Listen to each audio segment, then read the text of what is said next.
네, 안녕하세요. 부산 건우정형외과의 박철순입니다. 오늘은 골프 엘보, 테니스 엘보에 대해서 얘기를 나눠보도록 하겠습니다.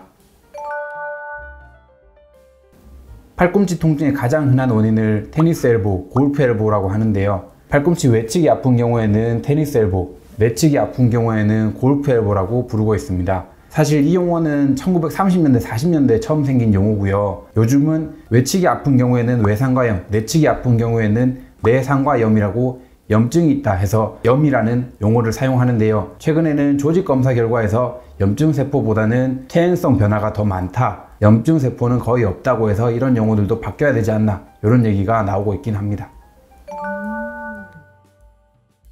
테니스 엘보, 골프 엘보는 주로 반복된 근육의 사용으로 발생하는데, 이러한 경우에 부위별로 다르게 생기는 것은 자세 그리고 어떤 동작을 반복하는가에 따라서 달라지게 됩니다. 외측 같은 경우에는 팔꿈치를 펴고 손목을 드는 동작 많이 하는 경우에 발생하게 되고, 내측, 내상과염 같은 경우에는 손목을 굽히고 아니면 손바닥을 안쪽으로 돌리는 동작, 문고리를 돌리거나 수건을 짜거나 이런 동작에서 많이 쓰이기 때문에 그런 동작을 반복하는 경우에는 내상과염, 그리고 손목을 위로 드는 동작을 반복하는 경우에는 외상과염이 많이 발생하게 됩니다.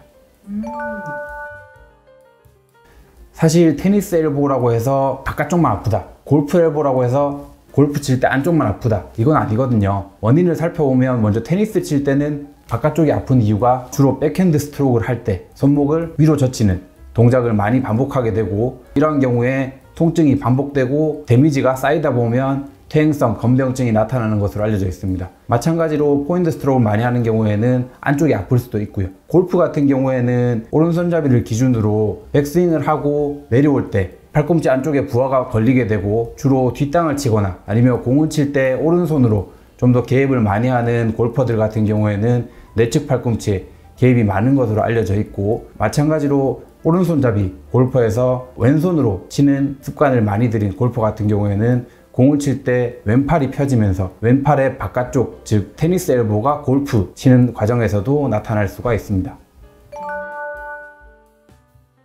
테니스 엘보, 골프 엘보는 치료는 대동소이하다고 말씀드릴 수 있겠는데요. 먼저 수술 전에 비수술적 치료를 시행하게 됩니다. 비수술적 치료는 휴식을 포함하여 물리치료, 약물치료, 주사치료, 그리고 보조기와 운동치료까지 병행을 하게 되는데요. 주로 1년 내에 80에서 90%는 이러한 치료로 좋아지는 것으로 알려져 있습니다. 수술적 치료는 이렇게 보존적 치료를 했음에도 1년 이상 통증이 지속되는 경우에 시행해 볼 수 있다고 되어 있습니다.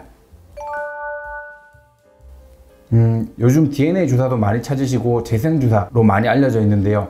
이런 주사 같은 경우에는 조직의 회복을 촉진하고 그러한 과정을 통해서 손상된 조직이 정상 조직으로 바뀌면서 통증이 줄어든다는 개념으로 주사를 하고 있습니다. 옛날부터 많이 쓰는 스테로이드 같은 경우에는 조직을 치유하는 과정보다는 염증을 줄여서 통증을 줄이는 역할을 많이 한다고 알려져 있기 때문에 스테로이드 주사 같은 경우에는 정상 조직을 회복하는 개념보다는 당장 불편할 때 통증을 줄이는 개념으로 많이 사용하고 있습니다. 스테로이드 주사 같은 경우에는 부작용이 많은 것으로 알려져 있어서 스테로이드 주사를 맞자 하면 맞기 싫다, 이렇게 반응하시는 환자분들도 많은데요. 사실은 1년에 3-4번까지는 주사를 맞아도 크게 상관은 없는 것으로 되어 있습니다. 다만 이런 외상과염이나 내상과염에서는 힘줄 안으로 스테로이드 주사를 하게 되면 힘줄이 끊어지는 부작용 같은 것들이 있을 수 있기 때문에 초음파를 보면서 안전하게 주사하는 것이 중요하다고 생각합니다.